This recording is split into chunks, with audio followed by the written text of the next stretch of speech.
ഈ വാർത്താ പകലിലെ പ്രധാന റിപ്പോർട്ടുകളുമായി വാർത്താമഴ ആരംഭിക്കുന്നു. ഞാൻ എസ് വിജയകുമാർ. തുടർ ഭരണത്തിന്റെ മോശം പ്രവണതകളിൽ ജാഗ്രത വേണമെന്ന് CPIM സംഘടനാ റിപ്പോർട്ട്. ബംഗാൾ പാഠമാകണമെന്നും മുന്നറിയിപ്പ്. ഭരണ തുടർച്ച സംഘടനാ ദൗർബല്യമുണ്ടാക്കി. രണ്ടാം പിണറായി സർക്കാരിൽ ചില മന്ത്രിമാർ പ്രതീക്ഷയ്ക്കൊത്തുയർന്നില്ല എന്ന് സംഘടനാ റിപ്പോർട്ടിൽ പരാമർശമുണ്ട്. പ്രാദേശിക തലത്തിൽ വിഭാഗീയത തലപൊക്കുന്നുവെന്നും റിപ്പോർട്ടിൽ കുറ്റപ്പെടുത്തൽ. വിഭാഗീയത അവസാനിച്ചെന്ന് നേതാക്കൾ പൊതുവിൽ ഊറ്റം കൊള്ളുമ്പോഴും പാർട്ടിക്കുള്ളിൽ വിഭാഗീയതയുടെ കനൽ ഇപ്പോഴും അണഞ്ഞിട്ടില്ലെന്ന് വ്യക്തമാക്കുന്നതാണ് MV ഗോവിന്ദൻ അവതരിപ്പിച്ച സംഘടനാ റിപ്പോർട്ട്. പൊതുവിൽ വിഭാഗീയത അവസാനിച്ചെങ്കിലും അത്തരം സംസ്കാരത്തിന് അടിമപ്പെട്ടവർ ഇപ്പോഴുമുണ്ട്. ഇത് പരിഹരിക്കാൻ സംസ്ഥാന സെന്ററിൽ നിന്ന് നേതാക്കൾ ഇടപെട്ട് ജില്ലകളിലെ പരാതികൾ പരിശോധിക്കണം. വ്യക്തിക്കും സ്ഥാപിത താൽപര്യങ്ങൾക്കും പിന്നിൽ പാർട്ടിയെ കൊണ്ടുപോകാൻ കഴിയില്ല. ഇത്തരം ശ്രമങ്ങൾക്കെതിരെ നടപടി സ്വീകരിക്കുമെന്ന് റിപ്പോർട്ടിൽ ചൂണ്ടിക്കാട്ടുന്നു. ഭരണ തുടർച്ച ബംഗാളിലുണ്ടാക്കിയ തിരിച്ചടി കേരളത്തിൽ ആവർത്തിക്കരുത് എന്ന മുന്നറിയിപ്പുമുണ്ട്. പാർട്ടി അധികാര കേന്ദ്രമെന്ന തോന്നൽ ജനങ്ങളിൽ ഉണ്ടാക്കരുത്. തുടർഭരണം ജനങ്ങളെ ആകർഷിച്ചപ്പോൾ സംഘടനയും നേതാക്കളും ജനങ്ങളിൽ നിന്ന് അകന്നുവെന്നും സ്വയം വിമർശനമായി റിപ്പോർട്ടിൽ ചൂണ്ടിക്കാട്ടുന്നു.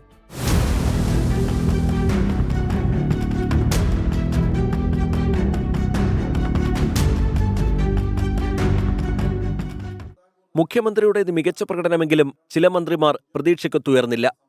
പ്രതിപക്ഷവും മാധ്യമങ്ങളും മുഖ്യമന്ത്രിയെ വളഞ്ഞിട്ടാക്രമിച്ചപ്പോൾ പ്രതിരോധിക്കാനും കഴിഞ്ഞില്ല. പാർട്ടി കമ്മിറ്റികളുടെ കണക്കുകളിൽ കൃത്യതയും വ്യക്തതയുമില്ലെങ്കിൽ കേന്ദ്രത്തിന്റെ ഇടപെടലുകളിലേക്ക് അത് നയിക്കും. സോഷ്യൽ മീഡിയയിൽ ആക്റ്റീവാകുന്ന സംസ്ഥാന നേതാക്കൾ അതുകൊണ്ട് പാർട്ടിക്കെന്ത് ഗുണം എന്നുകൂടി ചിന്തിക്കണം. ഫാൻസിനെ കൂട്ടൽ മാത്രമാകരുത് ലക്ഷ്യമെന്നും സംസ്ഥാന സമിതിയുടെ യുവനിര കൂടുതൽ സജീവമാകണമെന്നും സംഘടനാ റിപ്പോർട്ട് നിർദ്ദേശിക്കുന്നു. ആരാധനാലയങ്ങൾ കേന്ദ്രീകരിച്ചുള്ള വനിതാ കൂട്ടായ്മകളിലൂടെ BJP സ്ത്രീകളെ സ്വാധീനിക്കുകയാണ്.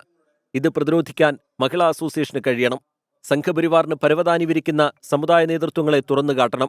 വർഗബഹുജന സംഘടനാ ഭാരവാഹികളും കണക്കുകൾ പാർട്ടി നേതൃത്വത്തെ ബോധിപ്പിക്കണമെന്നും സംഘടനാ റിപ്പോർട്ട് ചൂണ്ടിക്കാട്ടുന്നു. സഹകരണ രംഗത്തെ തെറ്റായ പ്രവണത അവസാനിപ്പിക്കണം. നിയമങ്ങൾ കാറ്റിൽ പറത്തി നേതാക്കൾ വായ്പയെടുക്കുന്നു. ഇങ്ങനെ എടുത്ത പണം അടിയന്തരമായി തിരിച്ചു നൽകണമെന്നും സംഘടനാ റിപ്പോർട്ടിൽ നിർദ്ദേശിക്കുന്നു. നേതാക്കൾ ജനങ്ങളുമായി അടുത്ത് ഇടപെടണമെന്നാവശ്യപ്പെടുന്നതാണ് CPM സംസ്ഥാന സെക്രട്ടറി അവതരിപ്പിച്ച സംഘടനാ റിപ്പോർട്ടിലെ ഏറ്റവും പ്രധാനപ്പെട്ട കാതൽ. പാർട്ടിയും നേതാക്കളും ചില തെറ്റുതിരുത്തുകൾക്ക് വിധേയമാകണമെന്നും സംഘടനാ റിപ്പോർട്ട് ആവശ്യപ്പെടുന്നുണ്ട്. കൊല്ലത്തുനിന്ന് അരുൺ രാജ്, 24. സെക്രട്ടേറിയറ്റ് അംഗങ്ങൾക്ക് തല്ലും തലോടലുമായി CPM പ്രവർത്തന റിപ്പോർട്ട്. ഡോക്ടർ TM തോമസ് ഐസക്കും M സ്വരാജും അവൈലബിൾ സെക്രട്ടേറിയറ്റ് യോഗങ്ങളിൽ പങ്കെടുക്കുന്നതിൽ കൂടുതൽ ശ്രദ്ധിക്കണം. EP ജയരാജനെയും സജി ചെറിയാനെയും വിമർശിക്കുന്ന റിപ്പോർട്ടിൽ മുഖ്യമന്ത്രിയുടെ പ്രവർത്തനങ്ങളെ അഭിനന്ദിക്കുന്നുമുണ്ട്. സെക്രട്ടേറിയറ്റ് അംഗങ്ങളുടെ പ്രവർത്തനങ്ങൾ വിലയിരുത്തുന്ന ഭാഗത്താണ് തോമസ് ഐസക്കിനും M സ്വരാജിനുമുള്ള നിർദ്ദേശം. അവൈലബിൾ സെക്രട്ടേറിയറ്റിൽ പങ്കെടുക്കാൻ കൂടുതൽ ശ്രദ്ധിക്കണം. PA മുഹമ്മദ് റിയാസ് മാധ്യമ കടന്നാക്രമണത്തിന്റെ ഇരയാണെന്ന് റിപ്പോർട്ട് പറയുന്നു. രാഷ്ട്രീയ കാര്യങ്ങളിൽ അപ്പപ്പോൾ പ്രതികരിക്കുന്നതാണ് കാരണം. KK ശൈലജയും PK ശ്രീമതിയും AK ബാലനും TP രാമകൃഷ്ണനും പാർട്ടി ചുമതലകൾ ഏറ്റെടുത്ത് നല്ല രീതിയിൽ പ്രവർത്തിക്കുന്നു. സംസ്ഥാനത്തെ കടുത്ത സാമ്പത്തിക പ്രതിസന്ധികൾക്കിടയിലും മികച്ച പ്രവർത്തനമാണ് KN ബാലഗോപാലിൻ്റെത്. EP ജയരാജൻ ഇടക്കാലത്ത് പ്രവർത്തനങ്ങളിൽ സജീവമായിരുന്നില്ല. തുടർന്ന് LDF കൺവീനർ സ്ഥാനത്ത് നിന്ന് മാറ്റി. സമ്മേളന ഘട്ടത്തിൽ സജീവമായി രംഗത്തുണ്ടെന്നും റിപ്പോർട്ട് പറയുന്നു. സജി ചെറിയാൻ മാധ്യമങ്ങൾക്ക് മുൻപിൽ സംസാരിക്കുമ്പോൾ പാർട്ടിയെ പ്രതിനിധീകരിക്കുന്നുവെന്ന് മറക്കരുതെന്നും റിപ്പോർട്ടിൽ വിമർശനമുണ്ട്. സോഷ്യൽ മീഡിയ ഫാൻസിനെ കൂട്ടാൻ മാത്രമാകരുതെന്നാണ് സംസ്ഥാന സമിതി അംഗങ്ങൾ വരെയുള്ളവരോടുള്ള റിപ്പോർട്ടിലെ മറ്റൊരു നിർദ്ദേശം. സമൂഹ മാധ്യമങ്ങളിൽ സജീവമായുള്ളവർ പാർട്ടിക്ക് എന്ത് ഗുണം ചെയ്യുന്നുവെന്ന് കൂടി ചിന്തിക്കണം. സംസ്ഥാന സമിതിയിലെ യുവനിര കൂടുതൽ സജീവമാകണമെന്നും റിപ്പോർട്ടിൽ പറയുന്നു. വിമർശനങ്ങളും സ്വയം വിമർശനങ്ങളുമാണ് പാർട്ടി സമ്മേളനങ്ങളുടെ കാതൽ. വിമർശനങ്ങളിൽ നിന്ന് മുതിർന്ന നേതാക്കൾക്കും ഇളവില്ലെന്ന സന്ദേശമാണ് സംഘടനാ റിപ്പോർട്ടിലെ പരാമർശങ്ങൾ. കൊല്ലത്ത് നിന്നും മാഹിൻ ജാഫറിനൊപ്പം തനേഷ് തമ്പി, 24. പൊതുമേഖലയിൽ നയം മാറ്റത്തിന്റെ സൂചന നൽകി CPMന്റെ നവകേരള രേഖ.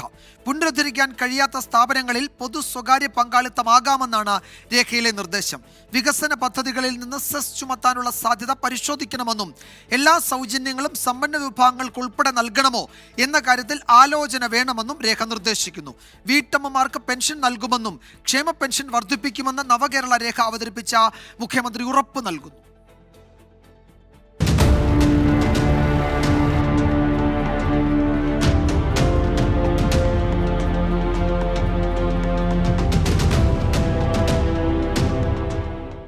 പൊതുമേഖലാ സ്ഥാപനങ്ങളിൽ ഒരു തരത്തിലുള്ള പുനരുദ്ധാരണത്തിനും കഴിയാത്ത സ്ഥാപനങ്ങളെ പൊതു സ്വകാര്യ പങ്കാളിത്തത്തോടെ പുനഃക്രമീകരിക്കാനുള്ള സാധ്യതകൾ ആരായണം. ഇതാണ് നവകേരളത്തെ നയിക്കാൻ പുതുവഴികൾ എന്ന രേഖയിലെ നിർദ്ദേശം.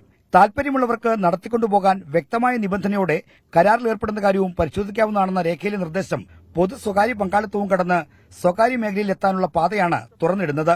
ഇപ്പോൾ പൊതുമണ്ഡലത്തിൽ ചർച്ച ചെയ്തുകൊണ്ടിരിക്കുന്ന നയകാര്യങ്ങൾക്കപ്പുറത്തേക്ക് പുതിയ കാര്യങ്ങളൊന്നും കൊണ്ടുവരുന്നില്ല. കേന്ദ്ര സർക്കാർ ഏർപ്പെടുത്തിയിരിക്കുന്ന സാമ്പത്തിക ഉപരോധത്തിന്റെ പശ്ചാത്തലത്തിൽ നമുക്ക് ഇത്തരത്തിലുള്ള കാര്യങ്ങൾ ചെയ്യേണ്ടി വരും. വികസന പദ്ധതികളിൽ നിന്ന് സെസ് പിരിക്കുന്നതും നവകേരള രേഖയിലുണ്ട്. കേന്ദ്രം വരിഞ്ഞുമുറുക്കുമ്പോൾ അതിൽ നിന്ന് കരകയറാനുള്ള രാഷ്ട്രീയ പോരാട്ടമായാണ് സെസ് പിരിവിനെ CPM നേതാക്കൾ വിശേഷിപ്പിക്കുന്നത്. കേന്ദ്ര ഗവൺമെന്റ് സമീപനമായി നിൽക്കുന്നുണ്ട്. അപ്പൊ അതിനെ മറികടക്കാൻ എങ്ങനെയാണ് കഴിയുക എന്ന കാര്യം ചർച്ച ചെയ്തുകൊണ്ടിരിക്കുന്നുണ്ട്. ഗവൺമെന്റ് എന്ന നിലയിൽ ചർച്ച ചെയ്തുകൊണ്ടിരിക്കുന്ന ഒരു ഭാഗമാണത്. പക്ഷെ അതൊരു ഫൈനൽ തീരുമാനത്തിലേക്ക് എത്തിയിട്ടില്ല.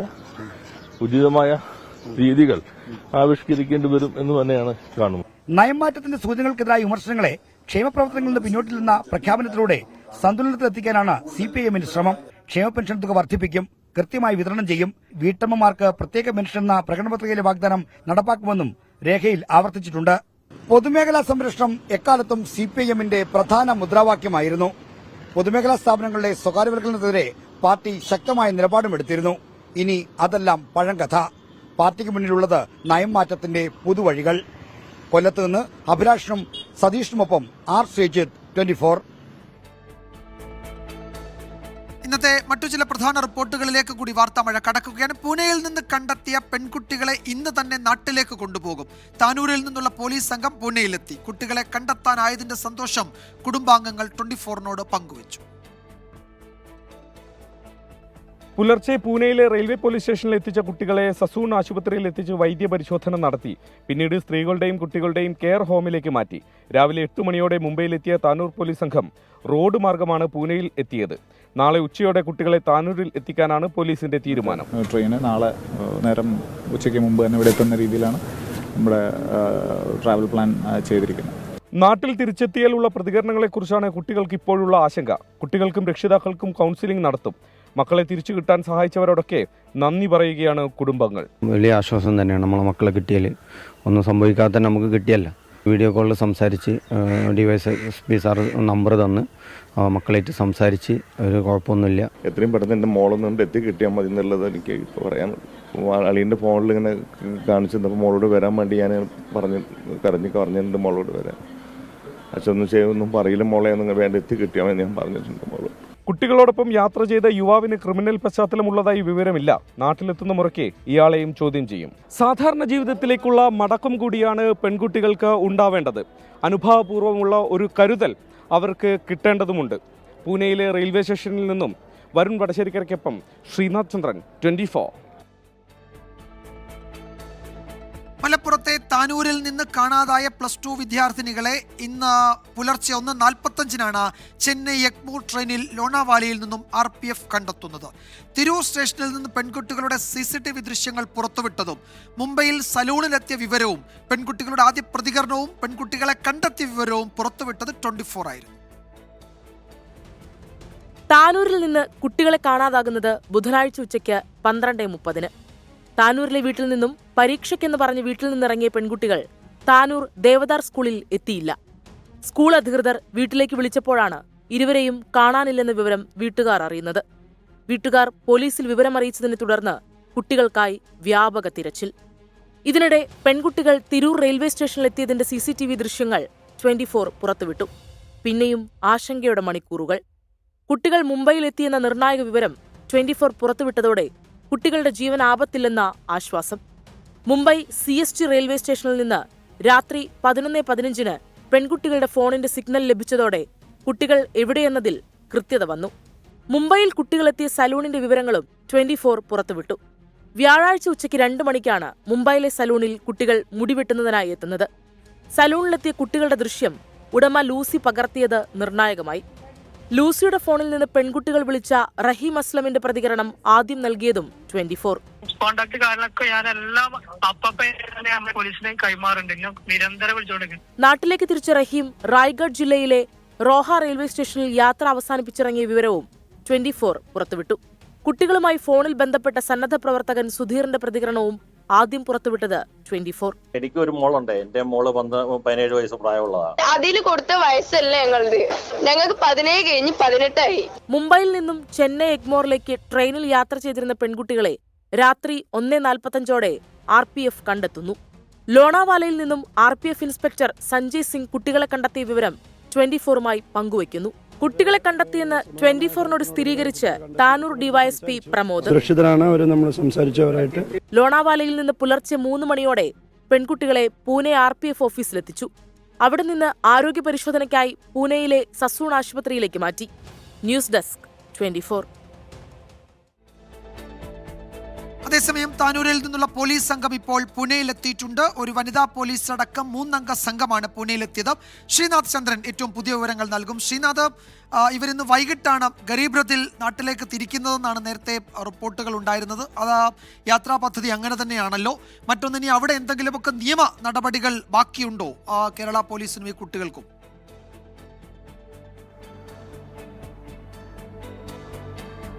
വിജയകുമാർ, ഞാനിപ്പോൾ ഉള്ളത് റെയിൽവേ പോലീസിൻ്റെ ഓഫീസിലാണ്. പൂനെയിലെ റെയിൽവേ പോലീസിൻ്റെ ഓഫീസിനകത്ത് ഇപ്പോൾ കേരളത്തിൽ നിന്നെത്തിയ പോലീസ് സംഘം അവിടെയുണ്ട്. ഇൻസ്പെക്ടറുമായി അവർ സംസാരിച്ചു കൊണ്ടിരിക്കുകയാണ്. SI സുജിത്തിൻ്റെ നേതൃത്വത്തിൽ 4 പേരാണ് വന്നിട്ടുള്ളത്. ഒരു വനിതാ പോലീസ് ഉദ്യോഗസ്ഥരും ഇവരോടൊപ്പം ഉണ്ട്. ഏതായാലും അവർ ഇപ്പോൾ മറ്റ് നടപടിക്രമങ്ങൾ, രേഖകളും മറ്റും കൊടുക്കുന്ന നടപടിക്രമങ്ങൾ ഇപ്പോൾ പൂർത്തിയാക്കുകയാണ്. കുട്ടികൾ ഇപ്പോൾ ഉള്ളതൊരു കെയർ ഹോമിലാണ്. രാവിലെ അവരെ ഇവിടെ നിന്ന് സസൂൺ ആശുപത്രിയിലേക്ക് കൊണ്ടുപോയി അവിടെ വൈദ്യപരിശോധന പൂർത്തിയാക്കിയതിന് ശേഷം സ്ത്രീകളുടെയും കുട്ടികളുടെയും ഒരു കെയർ ഹോമിലേക്ക് കുട്ടികളെ മാറ്റിയിരുന്നു. അവർ അവിടെയാണുള്ളത്. ഏതാണ്ട് ഇവിടെ നിന്ന് 8 കിലോമീറ്റർ ദൂരമുണ്ട്. ഹഡാപ്സറിലാണ് ഈ കെയർ സെൻറ്റർ ഉള്ളത്. അപ്പോൾ ഇവിടെ നിന്ന് ഈ നടപടിക്രമങ്ങൾ പൂർത്തിയാക്കി അങ്ങോട്ടേക്ക് പോയി കുട്ടികളെ കൈപ്പറ്റുമല്ല കുട്ടികളെ ഇങ്ങോട്ടേക്ക് എത്തിക്കുമെന്നുള്ള കാര്യത്തിൽ കൂടി ഒരു വ്യക്തത വരേണ്ടതുണ്ട്. ഏതായാലും ഈ നേരത്തെ നിശ്ചയിച്ച യാത്രാ പദ്ധതിയാണെങ്കിൽ വൈകിട്ട് 5:45 പൻവേലിൽ നിന്ന് ഗരീബ് രഥ് എക്സ്പ്രസ് നാട്ടിലേക്ക് പോകുന്നത്. LTT റെയിൽവേ സ്റ്റേഷൻ തുടങ്ങുന്നതാണ്. പിന്നീട് അത് പൻവേൽ വഴിയാണ് പോകുന്നത്. പൂനെയിലേക്ക് ആ ട്രെയിൻ എത്തില്ല. അതുകൊണ്ട് ഇവിടെ നിന്ന് കുട്ടികളുമായി പൻവേലിലേക്ക് പോകേണ്ടതുണ്ട്. സമയം നോക്കുമ്പോൾ അവർക്ക് വേഗത്തിൽ തന്നെ ഏതാണ്ട് 2 മണിയോടെ തന്നെ ഇവിടെ നിന്ന് തിരിക്കണം. എന്നാൽ മാത്രമേ ആ സമയത്ത് അവർക്ക് അവിടേക്ക് എത്താൻ വേണ്ടി കഴിയൂ. അതിനുള്ള ഒരു തിടുക്കം ഒരുപക്ഷെ ഇവിടെ ഇപ്പോൾ കാണാൻ വേണ്ടി കഴിയും. വേഗത്തിൽ തന്നെ കുട്ടികളെ സ്വീകരിക്കാനും പിന്നീട് നാട്ടിലേക്കുള്ള യാത്ര തുടങ്ങാനുമായിരിക്കും അവരുടെ ഒരു ശ്രമം. മറ്റ് നടപടിക്രമങ്ങൾ കാര്യമായ തിരക്ക് ഇല്ല എന്നതാണ് മനസ്സിലാക്കുന്നത്. മറ്റ് ദീർഘസമയത്തുള്ള നടപടിക്രമങ്ങളില്ല. ഇപ്പോൾ ഇൻസ്പെക്ടർ കാര്യമായി ഇവരോട് ഈ കേസിൻ്റെ പശ്ചാത്തലമൊക്കെ ഒന്ന് ചോദിച്ച് മനസ്സിലാക്കുന്നതാണ് നമ്മൾ മനസ്സിലാക്കുന്നത്. അതിനപ്പുറത്തേക്ക് കാര്യമായ നടപടിക്രമങ്ങൾ ഒന്നും തന്നെ ഇല്ല. ഏതായാലും നാട്ടിലെത്തിയതിനു ശേഷമായിരിക്കും കൗൺസിലിംഗ് അടക്കമുള്ള കാര്യങ്ങൾ കുട്ടികൾക്ക് നൽകുക. അത് രക്ഷിതാക്കൾക്ക് ഒരുപക്ഷെ നൽകാനുള്ള സാധ്യതയുമുണ്ട്. കോടതിയിൽ ഹാജരാക്കിയതിനു ശേഷം മാത്രമേ ഇവരെ ബന്ധുക്കൾക്ക് വിട്ടു നൽകാൻ വേണ്ടി കഴിയൂ. അത്തരം നടപടിക്രമങ്ങൾ അവിടെ ശേഷിക്കുന്നുണ്ട്. ഒപ്പം ഇവരോടൊപ്പം യാത്ര ചെയ്ത റഹീം കേരളത്തിലേക്ക് പോയിട്ടുണ്ട്.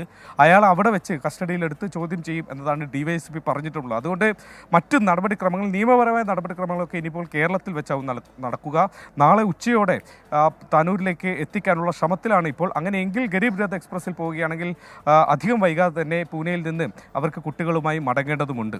വിജയകുമാർ. യെസ്, ഒരു വനിതാ പോലീസ് അടക്കം 3 അംഗ സംഘമാണ് ഇപ്പോൾ പൂനെയിലെത്തിയിരിക്കുന്നത്.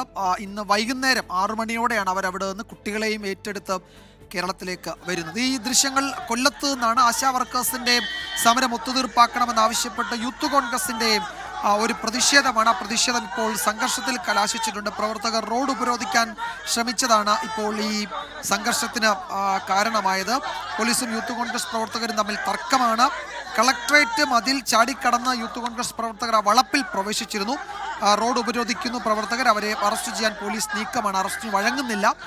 അരുൺ രാജ് വിവരങ്ങൾ നൽകും കൊല്ലത്ത് നിന്ന്. അരുൺ, ഇത് പെട്ടെന്നുണ്ടായ പെട്ടെന്നുണ്ടായ ഒരു പ്രതിഷേധമായിരുന്നു. പോലീസിന് അങ്ങനെ നേരത്തെ തയ്യാറായി നേരിടാൻ കഴിയാത്ത സാഹചര്യം ഉണ്ടായിരുന്നു അവിടെ? വിജയകുമാർ, കളക്ടറേറ്റിലേക്ക് ഈ നടത്തിയ മാർച്ചാണ്. അത് ആശാ വർക്കർമാരുടെ സമരം, അത് പരിഹരിക്കാൻ സർക്കാർ തയ്യാറാകുന്നില്ലെന്ന് ആരോപിച്ചായിരുന്നു യൂത്ത് കോൺഗ്രസ് കളക്ടറേറ്റിലേക്ക് മാർച്ച് നടത്തിയത്. ഈ മാർച്ചാണ് ഈ പോലീസുമായി വലിയ രീതിയിലുള്ള സംഘർഷത്തിലേക്കടക്കം കാര്യങ്ങൾ പോകുന്നത്. ഈ ബാരിക്കേഡ് മറികടന്ന് കളക്ടറേറ്റിലേക്ക് കടക്കാനുള്ള യൂത്ത് കോൺഗ്രസ് പ്രവർത്തകരുടെ നീക്കം അത് പോലീസ് ആദ്യഘട്ടത്തിൽ തടഞ്ഞു. പക്ഷേ അതിനെ പോലീസ് ബാരിക്കേഡുകൾ ഭേദിച്ചുകൊണ്ട് കളക്ടറേറ്റിലേക്ക് ചാടിക്കടന്നതോടെയാണ് പോലീസ് ഈ കളക്ടറേറ്റിൽ ചാടിക്കടന്ന പ്രവർത്തകരെ അറസ്റ്റ് ചെയ്ത് നീക്കിയത്.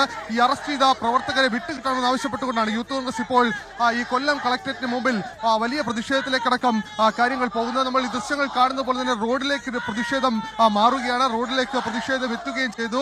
പോലീസുമായി 2 തവണ വലിയ രീതിയിലുള്ള വാക്കുതർക്കത്തിലടക്കം കാര്യങ്ങൾ പോയി. ACPയുമായി അടക്കം സംസാരിച്ചെങ്കിലും പ്രവർത്തകർ പിരിഞ്ഞു പോകാൻ തയ്യാറായില്ല. ഇപ്പോൾ ഈ കളക്ടറേറ്റിന് മുമ്പിലെ റോഡ് പൂർണ്ണമായും പ്രവർത്തകർ ഉപരോധിക്കുകയാണ്. ആ കാഴ്ചയാണ് നമ്മൾ ഈ ദൃശ്യങ്ങൾ കാണുന്നത്. എന്തായാലും യൂത്ത് കോൺഗ്രസ് പ്രവർത്തകർ ഇപ്പോൾ പറയുന്നത് ശാന്തമായി നടത്തിയ സമരമാണ്.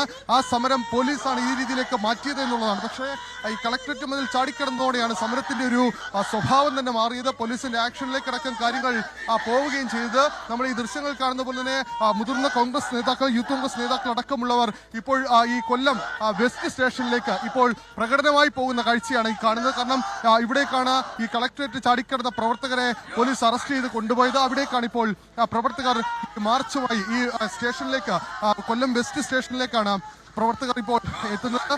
ഒരുപക്ഷെ ഈ പ്രവർത്തകരെ വിട്ടുകിട്ടണമെന്ന ആവശ്യം നേരത്തെ യൂത്ത് കോൺഗ്രസ് മുന്നോട്ട് വെച്ചതാണ്. അത് കളക്ടറേറ്റ് ചാടിക്കിടന്ന പ്രവർത്തകരെയാണ് വിട്ടുകിട്ടണമെന്ന് യൂത്ത് കോൺഗ്രസ് പ്രവർത്തകർ ആവശ്യപ്പെട്ടത്.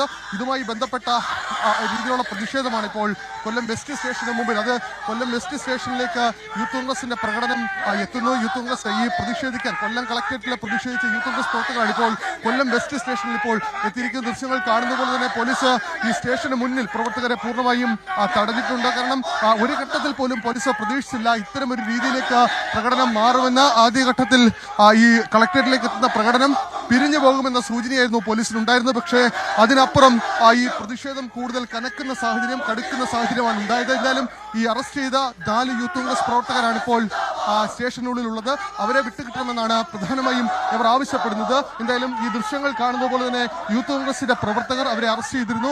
അവരെ വിട്ടുകിട്ടണമെന്ന് ആവശ്യപ്പെട്ടുകൊണ്ടാണ് ഇപ്പോൾ നിലവിൽ യൂത്ത് കോൺഗ്രസിന്റെ ജില്ലാ നേതൃത്വം അടക്കമുള്ളവർ ഇപ്പോൾ ഇവിടെ പ്രതിഷേധം നടത്തുന്നത്. എന്തായാലും സ്റ്റേഷന് മുന്നിൽ യൂത്ത് കോൺഗ്രസിന്റെ ഉപരോധം ഇപ്പോൾ തുടരുകയാണ്.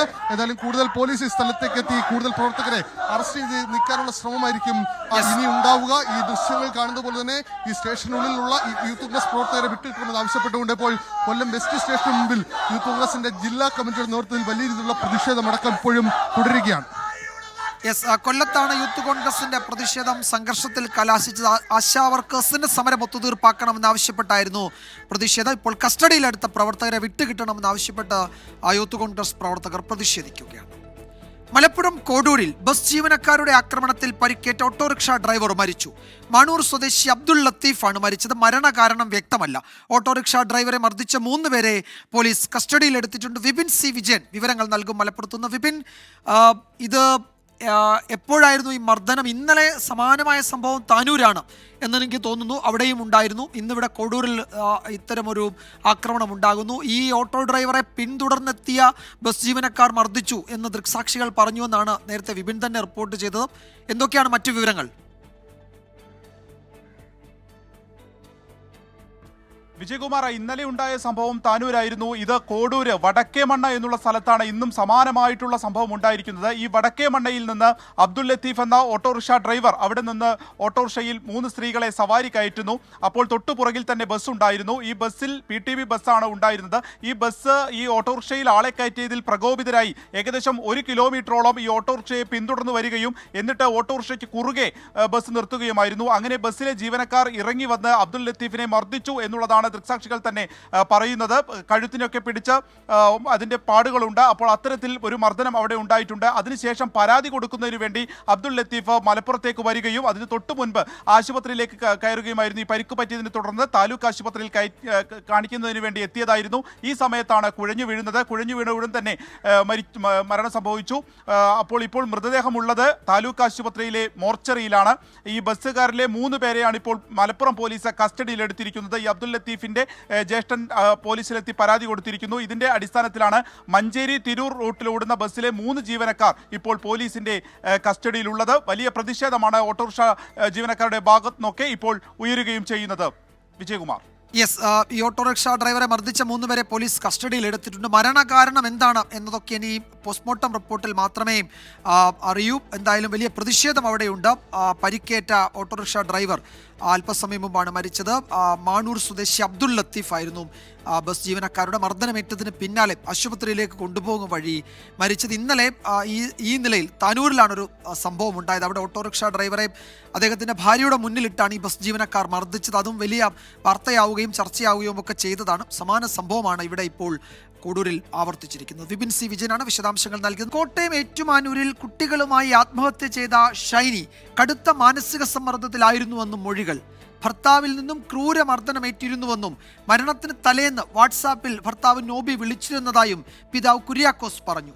അമ്മയെ അച്ഛൻ മർദ്ദിച്ചിരുന്നുവെന്ന കാര്യം മക്കൾ പറഞ്ഞിരുന്നതായി ഷൈനിക്ക് ജോലി നൽകിയ സ്ഥാപനത്തിന്റെ ഉടമ 24-നോട് പറഞ്ഞു. മക്കളുമായി ഷൈനി ആത്മഹത്യയ്ക്ക് പോകുന്ന CCTV ദൃശ്യങ്ങൾ പുറത്തുവന്നു. ഭർത്താവിന്റെ പക്കൽ നിന്നുള്ള ശാരീരിക പീഡനം, ജോലി ലഭിക്കാത്തതിലുള്ള മാനസിക സമ്മർദ്ദം, ഇത് രണ്ടും തന്നെയാണ് ഷൈനിയെയും മക്കളെയും ആത്മഹത്യയിലേക്ക് തള്ളിവിട്ടതെന്നാണ് വ്യക്തമാകുന്നത്. 9 മാസം മുൻപ് ക്രൂരപീഡനമാണ് ഷൈനിക്ക് ഭർത്താവിൽ നിന്നും ഏൽക്കേണ്ടി വന്നത്. വീട്ടിൽ നിന്നും ഇറക്കിവിട്ടതിനെ തുടർന്ന് രാത്രിയിൽ ചെന്ന് ഷൈനിയെയും മക്കളെയും പിതാവ് കൂട്ടിക്കൊണ്ടുവന്നു. അതിനുശേഷം ഫോണിൽ വിളിച്ച് നോബി ഭീഷണിപ്പെടുത്തിയതായും പിതാവ് കുര്യാക്കോസ്. എൻ്റെ മകളെ അവിടെ വീട്ടിലിട്ട് ചവിട്ടി കൂട്ടി അടിച്ചിട്ട് ഞാനൊരു വണ്ടിയും പിടിച്ച് അവിടെ ചെന്ന് രാത്രി 12:30 മണിക്ക് വീടിൻ്റെ വാതക്കേന്ന് ഒരു കുഞ്ഞിനെയും എൻ്റെ മകളെയും കൂടെ ഞാൻ കൂട്ടിക്കൊണ്ട് പോരുക. അമ്മയെ ക്രൂരമായി അച്ഛൻ മർദ്ദിച്ചിരുന്ന കഥ മരിച്ച കുട്ടികൾ അയൽവാസിയായ ഫ്രാൻസിസ് എന്നയാളോടും പറഞ്ഞിരുന്നു. ഫ്രാൻസിസിന്റെ സ്ഥാപനത്തിൽ 4 മാസം ഷൈനി ജോലി ചെയ്തിരുന്നു. മുഖത്തെ പാടുകളെക്കുറിച്ച് ചോദിച്ചപ്പോൾ മർദ്ദനത്തിന്റെ കഥ ഷൈനി തന്നെ ഫ്രാൻസിസിനോട് പറഞ്ഞു. വന്ന സമയത്ത് മർദ്ദിച്ചതിന്റെ പാടുകൾ ഞങ്ങളെ കാണിച്ചായിരുന്നു. കഴുത്തിന്റെ ഈ ഭാഗത്തൊക്കെ ആയിട്ടുണ്ടായിരുന്നു. തൊടുപുഴയിലെ നോബിയുടെ വീടിന് സമീപത്തുള്ളവരും സമാനമായ കഥകൾ തന്നെയാണ് പറയുന്നത്. ഷൈനിയെ ഉപദ്രവിച്ചു, നേരിട്ട് ഞാൻ പറയുന്നു, ഞാൻ കണ്ടില്ല, പക്ഷേ ഷൈനിയെ ഉപദ്രവിക്കുന്നുണ്ടായിരുന്നു, ഒരു സംശയം വേണ്ട. ആത്മഹത്യക്ക് മുൻപ് വീട്ടിൽ നിന്നും മക്കളെയും കൂട്ടി ഷൈനി പോകുന്ന CCTV ദൃശ്യങ്ങളും പുറത്തു വന്നു. പുലർച്ചെ 4:40 വീട് വിട്ടിറങ്ങുന്ന ദൃശ്യങ്ങളാണ് പുറത്തു വന്നത്. ശാരീരിക പീഡനത്തിനപ്പുറം കടുത്ത മാനസിക സമ്മർദ്ദം ഷൈനിക്കുണ്ടായിരുന്നുവെന്ന് ഇതിൽ നിന്നെല്ലാം വ്യക്തമാണ്. അതുകൊണ്ടാണ് 2 കുട്ടികളെയും കൂട്ടി റെയിൽവേ പാളത്തിലേക്ക് ജീവനൊടുക്കാൻ ഷൈനി പോയത്. എന്തായാലും ഇക്കാര്യത്തിൽ കൂടുതൽ ആർക്കെങ്കിലും പങ്കുണ്ടോ എന്നും പോലീസ് അന്വേഷിക്കുന്നുണ്ട്. കോട്ടയത്ത് നിന്ന് അരുൺ നീണ്ടൂറിനൊപ്പം ടോബി ജോൺസൺ, 24. വനിതാ അഭിഭാഷകയെ അപമാനിച്ചെന്ന പരാതിയിൽ ഹൈക്കോടതിയിൽ ജഡ്ജിക്കെതിരെ പ്രതിഷേധം. ജസ്റ്റിസ് എ ബദറുദ്ദീന്റെ കോടതിയിലാണ് അഭിഭാഷകർ പ്രതിഷേധിച്ചത്. തുറന്ന കോടതിയിൽ മാപ്പ് പറയണമെന്ന അഭിഭാഷകരുടെ ആവശ്യം ജസ്റ്റിസ് എ ബദറുദ്ദീൻ നിരാകരിച്ചു. രാവിലെ 10:15 ജസ്റ്റിസ് എ ബദറുദ്ദീന്റെ കോടതിയിൽ കൂട്ടമായി എത്തിയാണ് അഭിഭാഷകർ പ്രതിഷേധിച്ചത്. കഴിഞ്ഞ ദിവസം കോടതിയിൽ വെച്ച് വനിതാ അഭിഭാഷകയെ അപമാനിക്കുന്ന രീതിയിൽ ജസ്റ്റിസ് എ ബദറുദ്ദീൻ സംസാരിച്ചുവെന്നാണ് പരാതി. വിഷയത്തിൽ ജസ്റ്റിസ് ബദറുദ്ദീൻ തുറന്ന കോടതിയിൽ മാപ്പ് പറയണമെന്നാണ് അഭിഭാഷകരുടെ ആവശ്യം. എന്നാൽ അഭിഭാഷക അസോസിയേഷനുമായി നടത്തിയ ചർച്ചയിൽ ആവശ്യം ജഡ്ജി നിരാകരിച്ചു. ചേംബറിൽ വെച്ച് മാപ്പ് പറയാമെന്ന് അറിയിച്ചെങ്കിലും തുറന്ന കോടതിയിൽ മാപ്പ് പറയുന്നതുവരെ ജസ്റ്റിസ് ബദറുദ്ദീന്റെ കോടതി ബഹിഷ്കരിക്കുമെന്നും അസോസിയേഷൻ ഭാരവാഹികൾ വ്യക്തമാക്കി. മാപ്പ് പറയണം എന്നുള്ളതാണ് ആവശ്യപ്പെട്ടത്. അസോസിയേഷന്റെ ജനറൽ ബോഡി തീരുമാനം. അതുവരെ ആ കോടതി നടപടികൾ മാറി നിൽക്കണം എന്നത് ആ കോടതിയിൽ നിന്ന് മാത്രം. പ്രതിഷേധത്തെ തുടർന്ന് ഇടപെട്ട ചീഫ് ജസ്റ്റിസ് വിഷയം പഠിക്കാൻ സാവകാശം തേടി. ഉച്ചയ്ക്ക് ശേഷം ചീഫ് ജസ്റ്റിസ് അഭിഭാഷക അസോസിയേഷൻ ഭാരവാഹികളുമായി ചർച്ച നടത്തും. അസാധാരണമായ സംഭവവികാസങ്ങളെ തുടർന്ന് ജസ്റ്റിസ് എ ബദറുദ്ദീന്റെ ഇന്നത്തെ സിറ്റിംഗ് ഒഴിവാക്കി. 24 കൊച്ചി. CPM സംസ്ഥാന സമ്മേളനത്തിന്റെ ഭാഗമായി കൊടിയും ഫ്ലെക്സും സ്ഥാപിച്ചതിന് പിഴ ചുമത്തി LDO ഭരിക്കുന്ന കൊല്ലം കോർപ്പറേഷൻ 3.5 ലക്ഷം രൂപ പിഴയടയ്ക്കണമെന്നാവശ്യപ്പെട്ട് ജില്ലാ സെക്രട്ടറിക്ക് നോട്ടീസ് നൽകി. അതേസമയം കൊടികളും ഫ്ലെക്സുകളും നീക്കം ചെയ്യാൻ സംരക്ഷണം ആവശ്യപ്പെട്ട് കോർപ്പറേഷൻ സെക്രട്ടറി പോലീസിന് കത്ത് നൽകിയിട്ടുണ്ട്. നീക്കം ചെയ്തില്ലെങ്കിൽ പോലീസ് FIR രജിസ്റ്റർ ചെയ്യും. നിയമപരമായാണ് ഫ്ലെക്സ് സ്ഥാപിച്ചതെന്നാണ് CPM നേതൃത്വത്തിന്റെ വിശദീകരണം.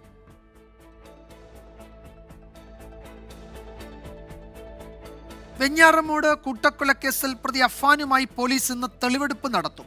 രാവിലെ തെളിവെടുപ്പ് നടത്താനായിരുന്നു തീരുമാനിച്ചതെങ്കിലും അഫാന് ശാരീരിക ബുദ്ധിമുട്ടുകൾ അനുഭവപ്പെട്ടതിനെ തുടർന്ന് മാറ്റുകയായിരുന്നു. പിതൃമാതാവ് സൽമ ബീവിയെ കൊലപ്പെടുത്തിയ കേസിൽ പാങ്ങോട് പോലീസിന്റെ കസ്റ്റഡിയിലാണ് നിലവിൽ പ്രതിയുള്ളത്.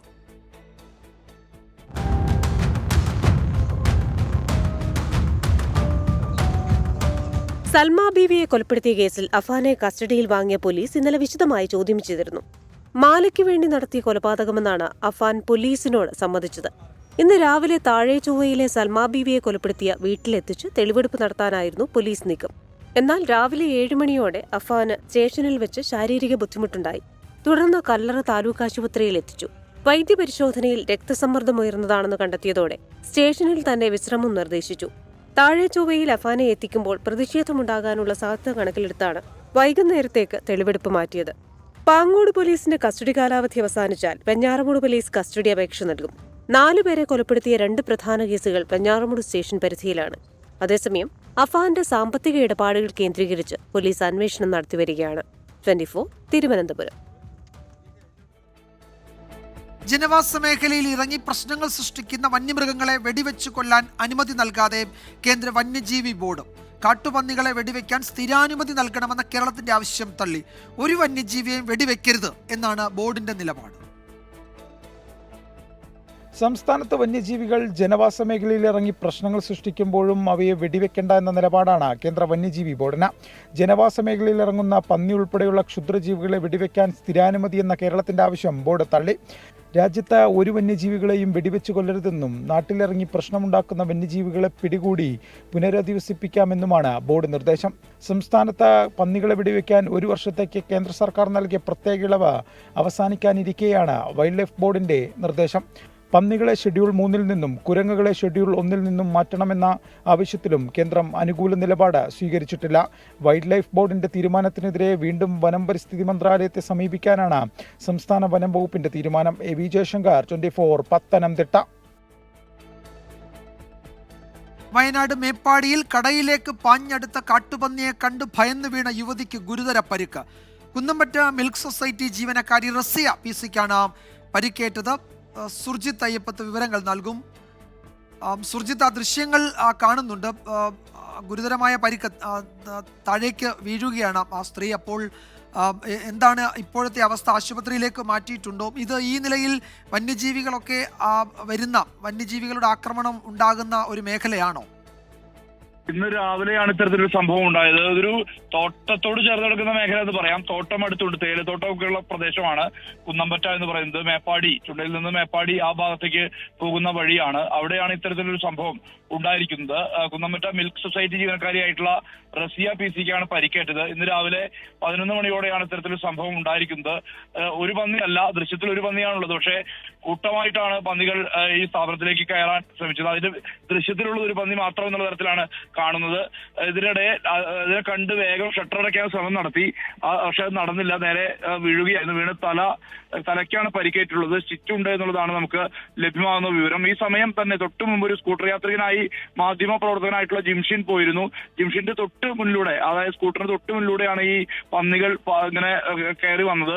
എന്തായാലും കേന്ദ്ര സർക്കാർ ഇതുമായി വെടിവെച്ചു കൊല്ലൽ അടക്കമുള്ള നടപടികൾക്ക് അംഗീകാരം നൽകാത്തൊരു പശ്ചാത്തലം കൂടിയുണ്ട്. അതിനിടയിലാണ് ഇങ്ങനെ കാട്ടുപന്നികൾ വലിയ രീതിയിൽ അനവസരം സൃഷ്ടിക്കുന്ന അവസ്ഥയിലേക്ക് മാറുന്നത്, ആളുകൾക്ക് പരിക്കേൽക്കുന്ന അവസ്ഥയിലേക്ക് മാറുന്നത്. ഏത് സമയത്തും ആളുകളെ ആക്രമിക്കുന്ന തരത്തിലേക്ക് കാട്ടുപന്നികൾ ഉൾപ്പെടെയുള്ള വന്യമൃഗങ്ങൾ മാറുന്ന ഒരു സ്ഥിതി കൂടി പലയിടത്തും ഉണ്ടാകുന്നുമുണ്ട്. വിജയകുമാർ.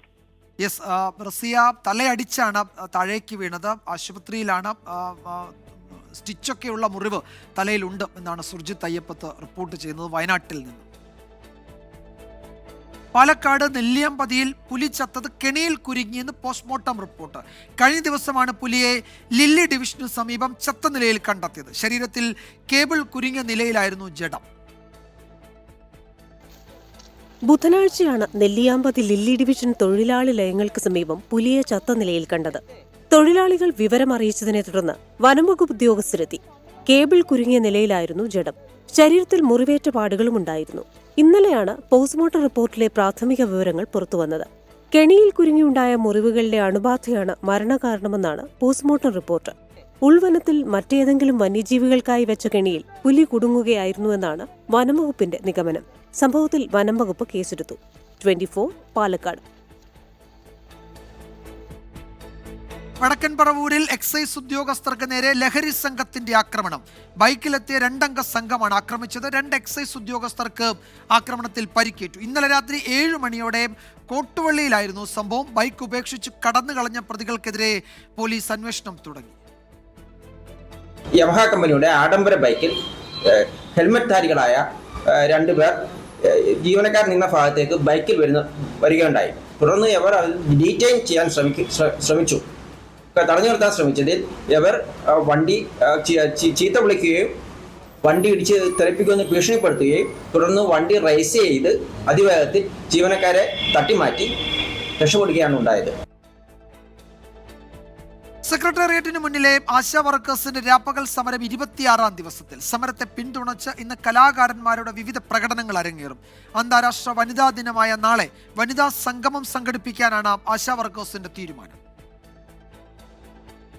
26-ാം ദിവസത്തിലേക്ക് എത്തുമ്പോഴും ആശാ വർക്കേഴ്സിന്റെ സമരവീര്യം കുറയുന്നില്ല. ഇന്ന് സമരത്തിന് ഐക്യദാർഢ്യവുമായി വിവിധ മേഖലയിലെ കലാകാരന്മാരെത്തും. വൈകുന്നേരം 6 മുതൽ 10 വരെയാണ് കവികളും ഗായകരും മറ്റു കലാകാരന്മാരും തങ്ങളുടെ കലാരൂപത്തിലൂടെ സമരത്തിന് ഐക്യദാർഢ്യം പ്രഖ്യാപിക്കുക. പ്രോഗ്രസീവ് കൾച്ചറൽ അസോസിയേഷൻ ഓഫ് ഇന്ത്യയുടെയും ബാനർ സാംസ്കാരിക സമിതിയുടെയും നേതൃത്വത്തിലാണ് കലാകാരന്മാർ എത്തുക.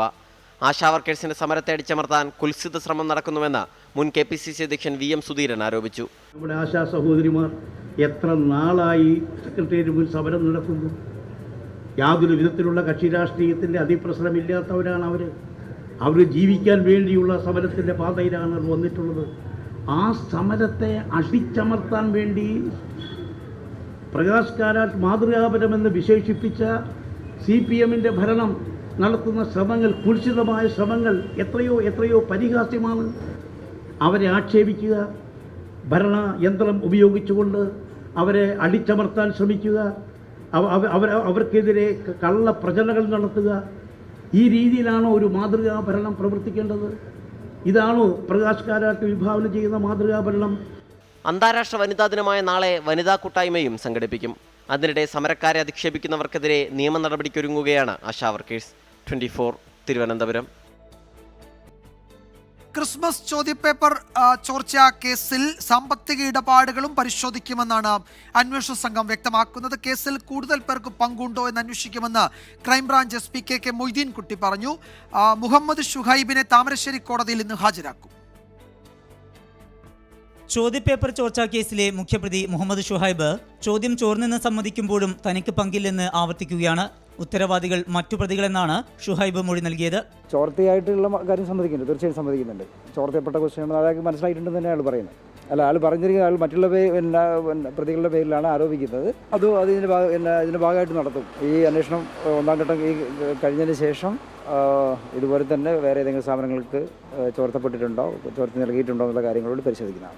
എന്തെങ്കിലും നേട്ടം ഉണ്ടാവാതെ ക്വസ്റ്റ്യൻ ചോർത്തി കൊടുക്കേണ്ട കാര്യം ഉണ്ടാവില്ല എന്നാണ് വിചാരിക്കുന്നത്. അതിനെപ്പറ്റി കൂടുതൽ അന്വേഷണം നടത്തേണ്ടതുണ്ട്. താമരശ്ശേരി കോടതിയിൽ ഹാജരാക്കിയ പ്രതിയെ റിമാൻഡ് ചെയ്തു. ഷുഹൈബിനെ ഉടൻ കസ്റ്റഡിയിൽ വാങ്ങുമെന്ന് അന്വേഷണ സംഘം വ്യക്തമാക്കി.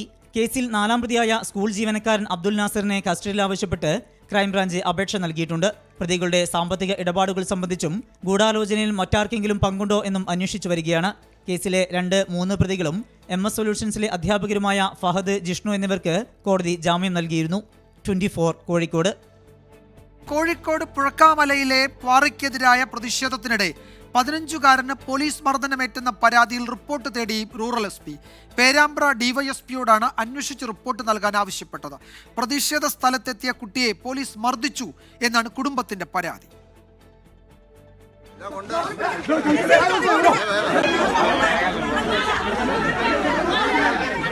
പുറക്കാമലയിൽ ക്വാറി ഖനനത്തിനെതിരെ കഴിഞ്ഞ ചൊവ്വാഴ്ച നാട്ടുകാരുടെ നേതൃത്വത്തിൽ വലിയ പ്രതിഷേധം അരങ്ങേറിയിരുന്നു. സംഭവ സ്ഥലത്തേക്ക് എത്തിയ 15-കാരനെ പോലീസ് ക്രൂരമായി മർദ്ദിച്ചെന്നായിരുന്നു പരാതി. മേപ്പയ്യൂർ SHO ഉൾപ്പെടെയുള്ള പോലീസുകാർ ബലമായി പിടിച്ചുകൊണ്ടുപോയെന്നും വാഹനത്തിനകത്ത് വെച്ച് മർദ്ദിച്ചുവെന്നുമാണ് കുടുംബം ആരോപിക്കുന്നത്. മുഖ്യമന്ത്രിക്കും ബാലാവകാശ കമ്മീഷനും ഉൾപ്പെടെ കുടുംബം പരാതി നൽകി. ഈ സംഭവത്തിലാണ് അന്വേഷിച്ച് റിപ്പോർട്ട് നൽകാൻ പേരാമ്പ്ര DYSPക്ക് റൂറൽ SP നിർദ്ദേശം നൽകിയത്.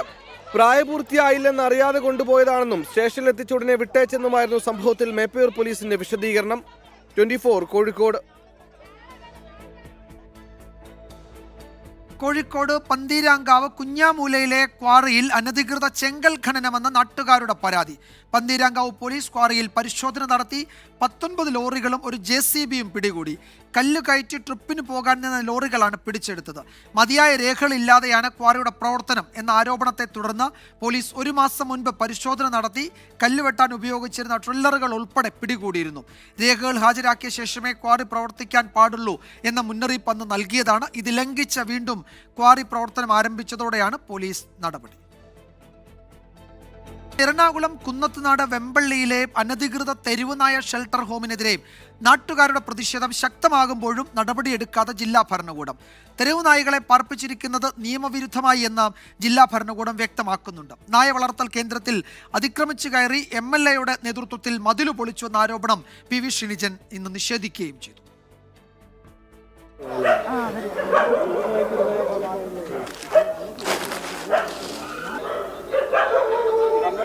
ഒരു മാസം മുൻപാണ് റാന്നി സ്വദേശിയായ വീണ ജനാർദ്ദനൻ കുന്നത്തുനാട് വെമ്പള്ളി സ്വദേശി ജോർജിന്റെ ഇരുനില വീട് 11 മാസത്തേക്ക് വാടകയ്ക്കെടുക്കുന്നത്. വീട്ടിലിപ്പോൾ 60 തെരുവു നായ്ക്കളെയാണ് പാർപ്പിച്ചിരിക്കുന്നത്. ദുർഗന്ധവും നായ്ക്കളുടെ ഓരിയിടലും അസഹ്യമായപ്പോൾ നാട്ടുകാർ പ്രതിഷേധിച്ചു. എല്ലാവരും ഒന്നിച്ച് ഒത്തൊരുമിച്ച് എല്ലാ സ്ത്രീകളടക്കം എല്ലാവരും ഒത്തൊരുമിച്ച് ഒരു 3 ദിവസങ്ങളായിട്ട് ഇത് അഡിക്റ്റ് ആയിട്ട് തന്നെ നിൽക്കും. ഇവരോട് എന്ത് പറഞ്ഞാലും മനസ്സിലാവും. നിങ്ങൾക്ക് മനസ്സിലായി ഇപ്പോൾ ആ സ്ത്രീ കാണിച്ച വ്യവസ്ഥകൾ. ഞങ്ങൾ നാട്ടിൽ ജനിച്ചു വളർന്ന ആൾക്കാരാണ്. 10-15 വർഷങ്ങളായിട്ട് ഇവിടെ ഇരിക്കുന്ന ഞങ്ങൾ സംയുക്തമായിട്ടാണ് ഇതിവിടെ കൊണ്ടുപോകണ വരെ ഞങ്ങൾ സമരം ചെയ്യും. വീടിനുള്ളിലേക്ക് നാട്ടുകാരെയോ പോലീസിനെയോ പഞ്ചായത്ത് അധികൃതരെയോ കടക്കുവാൻ മൃഗസ്നേഹികൾ എന്ന് അവകാശപ്പെടുന്ന വാടകക്കാർ അനുവദിച്ചില്ല. നായ്ക്കളെ വളർത്തുവാൻ നിയമപരമായി തങ്ങൾക്ക് അവകാശമുണ്ടെന്നാണ് വാദം. നായ്ക്കളെ അവിടെ നിന്നും മാറ്റുവാൻ ഏകദേശം ധാരണയായിട്ടുണ്ട്. ജില്ലാ മൃഗസംരക്ഷണ ഓഫീസർ സ്ഥലം സന്ദർശിക്കും. മൂവാറ്റുപുഴ RDOയോട് IPC 133 പ്രകാരം കേസെടുക്കാൻ കളക്ടർ നിർദ്ദേശം നൽകി. ഉടമയായ വീണ ജനാർദ്ദനന് നായ വളർത്തൽ കേന്ദ്രം തുടങ്ങാൻ ലൈസൻസ് ഇല്ല. കുന്നത്തുനാട് MLA PV ശ്രീനിജന്റെ നേതൃത്വത്തിൽ വീട് ആക്രമിച്ചെന്നും മതില് തകർത്തെന്നുമുള്ള ആരോപണത്തിൽ പ്രതികരണവുമായി MLA രംഗത്ത് വന്നു. ജനപ്രതി എന്നുള്ള രീതിയിൽ ഞാൻ അവിടെ ചെന്നു എന്നുള്ള സത്യമാണ്. ആ സമയത്താണ് ഇതിന്റെ ഉടമസ്ഥന്റെ മകൻ അവിടെ വരികയും അയാൾക്ക് ഈ പ്രിമൈസസിലേക്ക് വീട്ടിലേക്ക് കയറണമെന്ന് ആവശ്യപ്പെടുകയും ചെയ്തു. പക്ഷേ അവരതിനെ പോലും സമ്മതിച്ചില്ല. സ്വാഭാവികമായിട്ടും ആ ഉടമസ്ഥന്റെ മകനാണ് മതിൽ ചാടിക്കിടന്ന് അകത്ത് കയറി പരിശോധിച്ചത്. നിലവിൽ വീടിനുള്ളിലുള്ള നായ്ക്കളെ എവിടേക്ക് മാറ്റും എന്നതാണ് പ്രധാന വെല്ലുവിളി. സർക്കാർ നിയന്ത്രണത്തിലുള്ള തെരുവുനായ ഷെൽട്ടറുകളുടെ കുറവ് പ്രതിസന്ധിയാണ്. താൽക്കാലികമായി മാത്രമേ കോലഞ്ചേരി ABC ഷെൽട്ടറിലേക്ക് മാറ്റാൻ കഴിയൂ. നായ്ക്കളെ ഇവിടെ നിന്നും മാറ്റുന്നതുവരെ പ്രതിഷേധം തുടരാനാണ് നാട്ടുകാരുടെ തീരുമാനം. 24 കൊച്ചി. കേന്ദ്ര ധനമന്ത്രിയുമായി കൂടിക്കാഴ്ച നടത്താൻ മുഖ്യമന്ത്രി പിണറായി വിജയൻ ഈ മാസം 12-ന് നടക്കുന്ന കൂടിക്കാഴ്ചയിൽ സംസ്ഥാനത്തിന്റെ ആവശ്യങ്ങൾ മുഖ്യമന്ത്രി അറിയിക്കും. മുണ്ടക്കൈ ഉരുൾപൊട്ടൽ ദുരന്തത്തിലെ സഹായധനം ചിലവാക്കാൻ കൂടുതൽ സമയം ചോദിക്കുന്നതുൾപ്പെടെ ചർച്ചയിൽ ഉന്നയിക്കും. ഡൽഹിയിലെ പ്രത്യേക പ്രതിനിധി KV തോമസ് ആണ് ഇക്കാര്യം അറിയിച്ചത്. വയനാടിന് 525 കോടി രൂപ നമ്മുടെ വായ്പയിൽ ഉൾപ്പെടുത്തി തന്നിട്ടുണ്ട്. അത് മാർച്ച് 31-നുള്ളിൽ തീർക്കണമെന്ന് പറയും. അത് പ്രായോഗികമായ ബുദ്ധിമുട്ടുണ്ട്. അത് ഓൾറെഡി സംസ്ഥാന ഗവൺമെൻറ് ഫൈനാൻസ് മിനിസ്റ്റർ മുമ്പിൽ കൊണ്ടുവന്ന് പരിശോധിച്ച് പോസിറ്റീവായ ഒരു സ്റ്റാൻഡ് എടുക്കാം എന്ന് പറഞ്ഞിട്ടുണ്ട്. ഈ ചർച്ചകൾ നടന്നുകൊണ്ടിരിക്കുകയാണ്. അപ്പോൾ അദ്ദേഹം 11-12 ഇവിടെ ഉള്ളത് കൊണ്ട് സ്വാഭാവികമായിട്ട് അവർ തമ്മിൽ നേരിട്ടൊരു ചർച്ചയുണ്ടാകും. അതാണ് ഇന്നത്തെ എൻ്റെ ഒരു മിഷൻ്റെ പ്രധാനപ്പെട്ട കാര്യം. വിനീത VG വിവരങ്ങൾ നൽകും ഡൽഹിയിൽ നിന്ന്. വിനീത, എന്തൊക്കെ വിഷയങ്ങളാണ് ഇന്ന് KV തോമസ് ധനമന്ത്രിയെ കണ്ടപ്പോൾ ഉന്നയിച്ചത്? ഇക്കാര്യത്തിലെ തുടർ നീക്കങ്ങൾ, തുടർ നടപടികൾ എന്തൊക്കെയാണ്? വിജയകുമാർ, 12-ായിരുന്നു ഈ കൂടിക്കാഴ്ച ഉണ്ടായിരുന്നത്. ധനകാര്യമന്ത്രിയുമായി സംസാരിച്ചപ്പോൾ ഏറ്റവും പ്രധാനമായും വയനാടിന്റെ സഹായം, ഒപ്പം തന്നെ ഈ സഹായം, ഒപ്പം തന്നെ ഈ ആശാ വർക്കർമാരുടെ നിലവിലെ പ്രതിസന്ധി ഉൾപ്പെടെയുള്ള കാര്യങ്ങൾ നിർമ്മലാ സീതാരാമനുമായി സംസാരിച്ചു എന്നാണ് KV തോമസ് പറഞ്ഞിരിക്കുന്നത്. കൂടിക്കാഴ്ച പോസിറ്റീവായിരുന്നുവെന്നും അദ്ദേഹം വ്യക്തമാക്കുന്നുണ്ട്. അധികം വൈകാതെ തന്നെ ഇതുമായി ബന്ധപ്പെട്ടുകൊണ്ടുള്ള തുടർ നടപടികൾ ഉണ്ടാകുമെന്നാണ് KV തോമസ് വ്യക്തമാക്കിയിരിക്കുന്നത്. ഇതിൽ ഏറ്റവും പ്രധാനം ഈ ആശാ വർക്കർമാരുടെ സമരവുമായി ബന്ധപ്പെട്ട ചില കാര്യങ്ങൾ ആവശ്യപ്പെട്ടിട്ടുണ്ട് ധനമന്ത്രി നിർമ്മലാ സീതാരാമൻ എന്നുള്ളതാണ്. ഇത് സംബന്ധിച്ചുകൊണ്ടുള്ളൊരു നോട്ട് ആവശ്യപ്പെട്ടിട്ടുണ്ടെന്ന് പറയുന്നുണ്ട്. ഇത് സംസ്ഥാന സർക്കാർ ആലോചിച്ചതിന് ശേഷം എല്ലാ വിശദാംശങ്ങളും കൂടി ഉൾപ്പെടുത്തിക്കൊണ്ടുള്ള നോട്ട് ധനകാര്യമന്ത്രിക്ക് കൈമാറുമെന്നും KV തോമസ് പറഞ്ഞിരിക്കുകയാണ്. അതിനുശേഷമായിരിക്കും മറ്റ് തുടർ നടപടികൾ കൂടി ഉണ്ടാവുക ഇക്കാര്യത്തിൽ. ഒപ്പം തന്നെ ഈ മാസം 11, 12 തീയതികളിൽ മുഖ്യമന്ത്രി ഡൽഹിയിലേക്ക് എത്തുന്നുണ്ട്. ഈ മുഖ്യമന്ത്രി ഡൽഹിയിലേക്ക് എത്തിയതിനു ശേഷം നിർമ്മലാ സീതാരാമനുമായി കൂടിക്കാഴ്ച നടത്തും. ഈ കൂടിക്കാഴ്ചയിൽ ഇത്തരം വിഷയങ്ങളുമായി ബന്ധപ്പെട്ടുകൊണ്ട് ഇനി പരിഹരിക്കപ്പെടാത്ത എന്തെങ്കിലും പ്രശ്നങ്ങൾ ഉണ്ടെങ്കിൽ അത്തരം വിഷയങ്ങളൊക്കെ തന്നെ സംസാരിക്കുമെന്നും അദ്ദേഹം വ്യക്തമാക്കിയിട്ടുണ്ട്. ഒപ്പം തന്നെ ഈ കണക്കുകൾ സംബന്ധിച്ചുകൊണ്ടുള്ള ചില ചോദ്യങ്ങൾ അദ്ദേഹത്തോട് നമ്മൾ ചോദിച്ചിരുന്നു. പക്ഷേ ഈ ആശാ വർക്കർമാരുമായുള്ള വിഷയവുമായി ബന്ധപ്പെട്ടുകൊണ്ടുള്ള ചർച്ചകളിലോ അല്ലെങ്കിൽ അതുമായി ബന്ധപ്പെട്ടുകൊണ്ടുള്ള മറ്റ് വിഷയങ്ങളൊന്നും തന്നെ താൻ സംസാരിച്ചിരുന്നില്ല. അത്തരം ചർച്ചകളിൽ താൻ പങ്കെടുത്തിരുന്നില്ല. അതുകൊണ്ട് തന്നെ ആ കണക്കുകൾ സംബന്ധിച്ച് തനിക്ക് ഒരു കൃത്യമായിട്ടുള്ള വിവരം ലഭിച്ചിട്ടില്ല എന്ന് കൂടി അദ്ദേഹം പറയുന്നുണ്ട്. അതുകൊണ്ട് സംസ്ഥാന സർക്കാരുമായി കൂടിയാലോചിച്ചതിന് ശേഷം ധനമന്ത്രി ആവശ്യപ്പെട്ടതനുസരിച്ച് കൊണ്ടുള്ള ഒരു നോട്ട് കൈമാറും. അതിനുശേഷം മറ്റ് തുടർ നടപടികൾ ഉണ്ടാകും. കേരളത്തിന്റെ വികസനം ഉൾപ്പെടെയുള്ള എല്ലാ വിഷയങ്ങളും ഈ കൂടിക്കാഴ്ചയിൽ ഉന്നയിച്ചു എന്നാണ് KV തോമസ് വ്യക്തമാക്കിയിരിക്കുന്നത്. ഈ മാസം 12-നാണ് മുഖ്യമന്ത്രി കേന്ദ്ര ധനകാര്യമന്ത്രിയെ കാണുന്നത്. ഈ മുണ്ടക്കൈ പുനരധിവാസത്തിനൊക്കെയായി ലഭിച്ച തുക അത് ചെലവഴിക്കുന്നതിൽ കൂടുതൽ സാവകാശം തേടുന്നതുൾപ്പെടെയുള്ള ആവശ്യങ്ങൾ ആ കൂടിക്കാഴ്ചയിൽ ഉന്നയിക്കും. നേരത്തെ ഹൈക്കോടതിയും ഇക്കാര്യത്തിൽ കേന്ദ്ര സർക്കാർ എന്താണ് ഉദ്ദേശിക്കുന്നത് നിലപാട് വ്യക്തമാക്കണമെന്ന് ആവശ്യപ്പെട്ടിരുന്നു. അപ്പോൾ ഈ കൂടിക്കാഴ്ച ആ നിലയ്ക്കും പ്രധാനപ്പെട്ടതാണ്. വിനീത വിജിയാണ് വിശദാംശങ്ങൾ നൽകിയത്. കോഴിക്കോട് കോടഞ്ചേരിയിൽ കാണാതായ വയോധികയെ മരിച്ച നിലയിൽ കണ്ടെത്തി. മംഗലം വീട്ടിൽ ജാനുവിന്റെ മൃതദേഹമാണ് രാവിലെ കോടഞ്ചേരിയിലെ വലിയ കൊല്ലി പൊട്ടൻകോട് മലയിൽ നിന്ന് കണ്ടെത്തിയത്. ഈ മാസം 1-ാം തീയതിയാണ് 75-കാരിയെ കാണാതായത്. ഓർമ്മക്കുറവുള്ള ജാനു വീട്ടിൽ നിന്ന് ഇറങ്ങിപ്പോവുകയായിരുന്നു. കോടഞ്ചേരി പോലീസ്, ഡോഗ് സ്ക്വാഡ്, എന്റെ മുക്കം സന്നദ്ധ സേന, ward member, KL off road club, നാട്ടുകാർ എന്നിവരുടെ നേതൃത്വത്തിലായിരുന്നു തെരച്ചിൽ. ഇന്നലെ നടത്തിയ തെരച്ചിലിൽ ഇവരുടെ വസ്ത്രം കണ്ടെത്തിയിരുന്നു. ഇന്ന് രാവിലെയാണ് കോടഞ്ചേരിയിലെ വലിയ കൊല്ലി പൊട്ടൻകോട് പാറക്കെട്ടിൽ നിന്ന് മൃതദേഹം കണ്ടെത്തിയത്. മൃതദേഹം അഴുകിയ നിലയിലായിരുന്നു. ഭക്ഷണം കഴിക്കാതെ തളർന്നു വീണതാകാം എന്നാണ് പോലീസിന്റെ നിഗമനം. പോസ്റ്റ്മോർട്ടം നടപടികൾക്ക് ശേഷം മൃതദേഹം ബന്ധുക്കൾക്ക് വിട്ടുനൽകും. 24 കോഴിക്കോട്. ഒറ്റപ്പാലം സഹകരണ അർബൻ ബാങ്കിൽ CPM നേതാവും കുടുംബാംഗങ്ങളും നടത്തിയ മുക്കുപണ്ട പണയത്തട്ടിപ്പിന്റെ കൂടുതൽ വിവരങ്ങൾ പുറത്ത്. കുടുംബാംഗങ്ങളെ കൂടാതെ തിരുവനന്തപുരം, കൊല്ലം സ്വദേശികളുടെ പേരിലും മുക്കുപണ്ടം പണയം വെച്ചതായി കണ്ടെത്തിയിട്ടുണ്ട്. ഇതുവരെ 45 ലക്ഷം രൂപയുടെ തട്ടിപ്പാണ് കണ്ടെത്തിയത്. ഒറ്റപ്പാലം സഹകരണ അർബൻ ബാങ്ക് ജീവനക്കാരൻ മോഹനകൃഷ്ണനും CPIM തേങ്കുറിശി മുൻ ലോക്കൽ സെക്രട്ടറി വാസുദേവനും ഭാര്യ ബ്ലോക്ക് പഞ്ചായത്ത് അംഗം ലക്ഷ്മി ദേവിയും ചേർന്ന് നടത്തിയ മുക്കുപണ്ട പണയത്തട്ടിപ്പിലാണ് 45.5 ലക്ഷം രൂപയുടെ നഷ്ടം കണ്ടെത്തിയത്. 27 ലക്ഷം രൂപയുടെ തട്ടിപ്പെന്ന നിലയിലാണ് അന്വേഷണം ആരംഭിച്ചത്. എന്നാൽ കൂടുതൽ മുക്കുപണ്ടം പണയം വെച്ച് പണം തട്ടിയതായി കണ്ടെത്തുകയായിരുന്നു. പ്രതികൾ കൂടുതൽ ആളുകളുടെ പേരുകളിൽ മുക്കുപണ്ടം പണയം വെച്ചിട്ടുണ്ട്. തിരുവനന്തപുരം, കൊല്ലം സ്വദേശികളുടെ പേരിലും സഹോദരിപുത്രിയുടെ പേരിലും സ്വർണം പണയം വെച്ചതായി കണ്ടെത്തി. തട്ടിപ്പിൽ ബാങ്കിന്റെ അന്വേഷണവും പുരോഗമിക്കുകയാണ്. മോഹനകൃഷ്ണന്റെ വസ്തുവകകൾ കണ്ടുകെട്ടാനുള്ള നടപടി ആരംഭിച്ച ഒറ്റപ്പാലം അർബൻ ബാങ്ക് വസ്തുക്കളുടെ വിവരങ്ങൾ ശേഖരിച്ചു. ഒറ്റപ്പാലം കോടതിയിൽ ഇതിനായുള്ള അപേക്ഷ ഉടൻ സമർപ്പിക്കുമെന്ന് ബാങ്ക് അധികൃതർ വ്യക്തമാക്കി. കഴിഞ്ഞ ദിവസം മുക്കുവണ്ട പണയത്തട്ടിപ്പിന്റെ വിശദമായ കുറിപ്പ് അർബൻ ബാങ്ക് റിസർവ് ബാങ്കിന് നൽകിയിരുന്നു. 24 പാലക്കാട്.